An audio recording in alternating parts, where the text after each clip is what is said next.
يا صباح النشاط والطاقة الإيجابية. نزلنا النهاردة بدري، جبنا طلباتنا من سوق التلات وجبنا أحلى خضار طازة وحاجة رهيبة وخطيرة وحاجة تفتح النفس. جبنا ايه؟ جبنا بطاطس وجبنا كرنب أحمر وكابوتشا، بتنجان، ليمون، فاصوليا، قلقاس. يعني قلقاس ده اتحط تحتيه كده 30 خط. تمام تمام. والسلق بتاعه طبعا، وللأسف نسيت اجيب الشبت والكزبرة بتوعه، بس ان شاء الله هجيبهم. بس هو كده الفيديو بتاعه اكيد نزل، لان انا اتاخرت شويه في مونتاج فيديو المشتريات، بعتذر بجد كتير قوي. تمام. جبنا ايه بقى؟ جبنا ليمون. تمام. وجبنا بتنجان عروسي، وجبنا شويه فاكهه كده، وجبنا الخس الكابوتشا، وجبنا الكرنب الاحمر ده جميل قوي قوي قوي قوي. تمام تمام. وجبنا بقى الفاكهة بتاعت الأولاد، جبت لهم كيوي لأن هما من عشاق الكيوي، والكيوي ده فاكهة كلها حديد وجميلة قوي بجد. وجبنا طبعا الراعي الرسمي لنزلات البرد في الأيام اللي داخلة علينا، اليوستفندي. كتري من اليوستفندي والبرتقان والتفاح عشان الحديد. تمام تمام. وفيتامين سي طبعا البرتقان. تمام. طب جبنا ايه تاني؟ جبنا يا جماعة بتنجان عروس. تمام. يعني بصوا، شايفين اصلا اللمعة؟ شايفين اللي هي العنقود بتاعه اللي فوق ده اخضر ازاي؟ بصوا لما تجيبوا بتنجان العروس، تمام، هاتوه يعني الحتة الاخيرة بتاعته دي تكون بيضة، ما جيبوهاش زرقاء، هتكون زرقاء هتبقى مرة وكلها بذر من جوه، مش تبقى لطيفة. وجبنا بقى فلفل رومي وفلفل حامي، وجبنا فلفل الوان عشان الحديد والاولاد. وجبنا طبعا الخضار اللي بيحكي عن نفسه، فاصوليا، وجبنا قلقاس، وجبنا السلق اهوت. تمام تمام تمام. الخضار ده يا جماعة خضار اسبوع بس. انا بجيب اللحمة، الفراخ، الرز، المكرونة، السمن، الزيت، الحاجات دي كلها شهرية، لكن الحاجات اللي قدامكم دي اسبوعية على قد استهلاك الاسبوع. لكن الحاجات التانية هتجيبيها بالاسبوع مش هتكمل معاكي. وجبنا بقى الطماطم، نجيب طماطم نوعين، نوع احمر كده للطبيخ ونوع ناشف نخليه في التلاجة للسلطة. وجبنا جزر. تمام. تحفة يعني، شكله بيتكلم عن نفسه ما شاء الله، منور يعني من غير اي حاجة. تمام. جبت كده حبة صغيرين عشان الأولاد لو حابين ياكلوا، يعني ياكلوا بيبي جزر يعني. تمام. وجبت جزرة، يعني حبة جزر كده كبار، تمام، للشوربة ان انا اقطعهم يعني، والصغير ده للأولاد. وجبت جبنة قريش بقى فلاحي، حاجة خرافية وهم كده. وجبت دي بسيسة عشان نبقى نعمله ان شاء الله مع بعض بإذن الله. برضو من الست الفلاحة دي، عندها حاجات جميلة قوي فلاحي كده، ومضمونة بصراحة، لان احنا عاملينها من زمان جدا جدا جدا.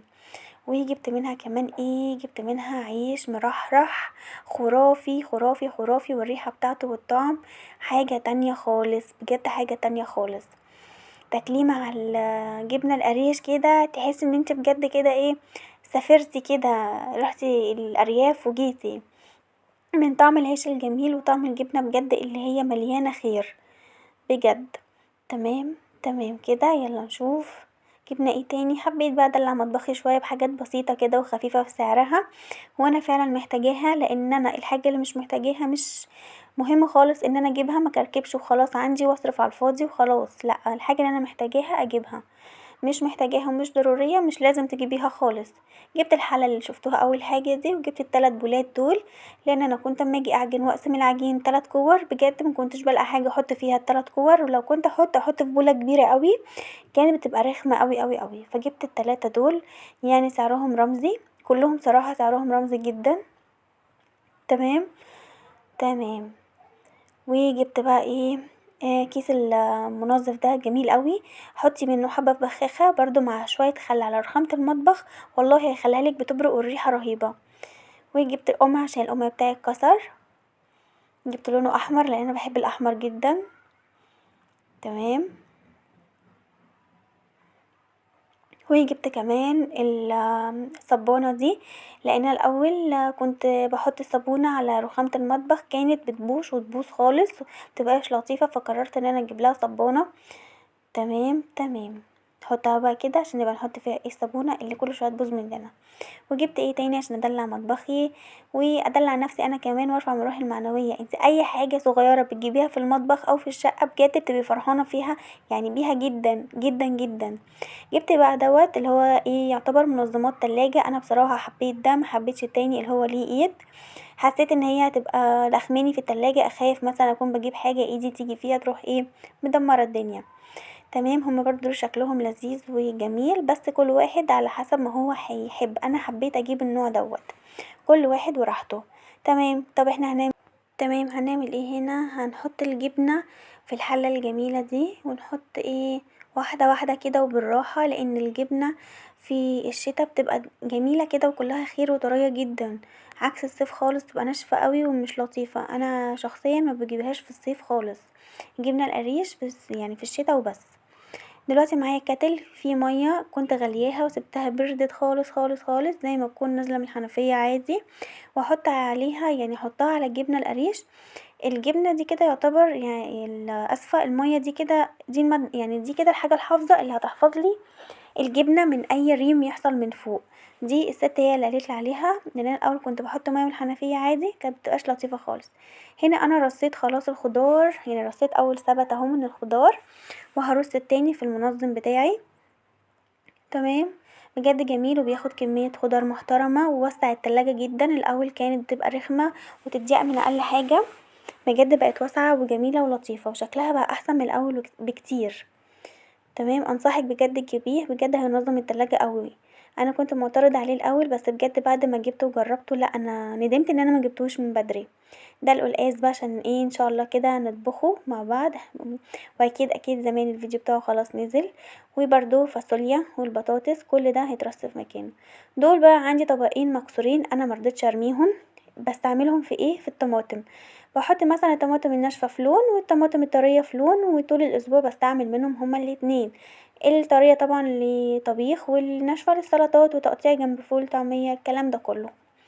تمام. وابقى عارفة ان مثلا حبة دول الطبق دوت ده للطرية او الحمرا، والطبق التاني بيبقى مثلا اللي هي ناشفة قوي، وللعلم بقى كل الموجود في السوق اصلا ناشف مفيش طري، وهما الاتنين سعر واحد. تمام. تمام. دول الطبق ما خدش هحطه بقى ايه في الفريزر. تمام. ودي اللي هي ايه هستعملها للتلاجة تقطيع يعني الايد وكده.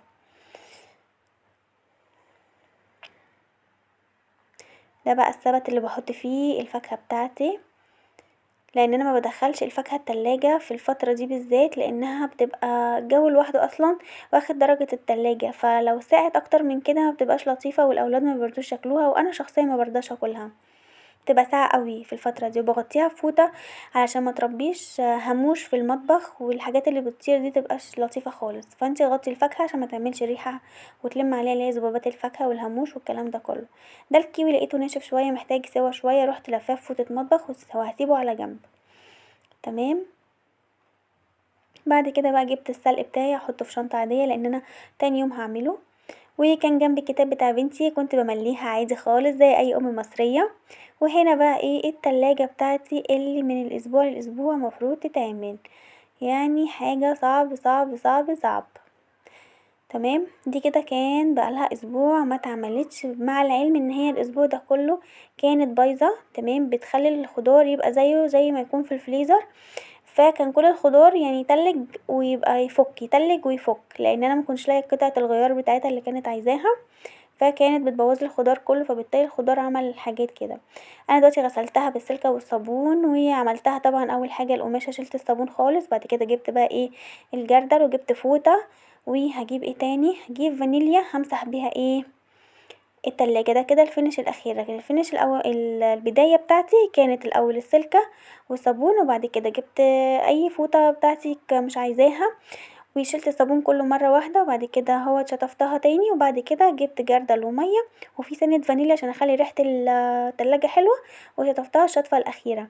انا عندي الارفف دي للاسف ما بتتشالش، فبضطر ان انا ايه احاول امسح كده من تحت ومن فوق ومن ورا والكلام ده كله لحد ما انضفها. وهنا اللي اتشال ده كله غسلته انا بالسلكة وركنته على جنب يتصفى في المبدأ خالص، بس كان ناقص الادراج. تمام. ما كنتش غسلتها، جه بقى وقتها دلوقتي.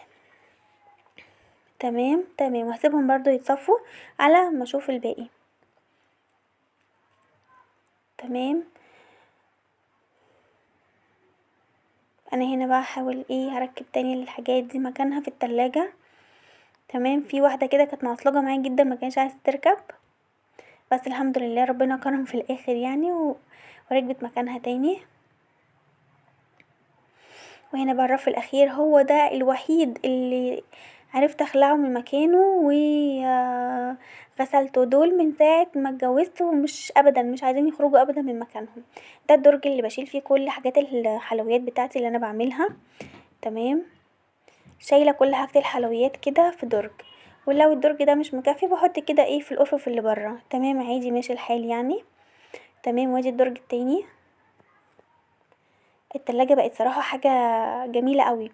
وعشان بس حاجة انا هنساها يعني مش هقولك عليها، تجيبي كده منزل مبلول وتروحي رشه فوقيه كده شوية فانيليا وتحطيه على رف التلاجة. بجد هيخلي ريحة التلاجة مع المسحة الجميلة دي هيخلي ريحتها جميلة قوي قوي قوي.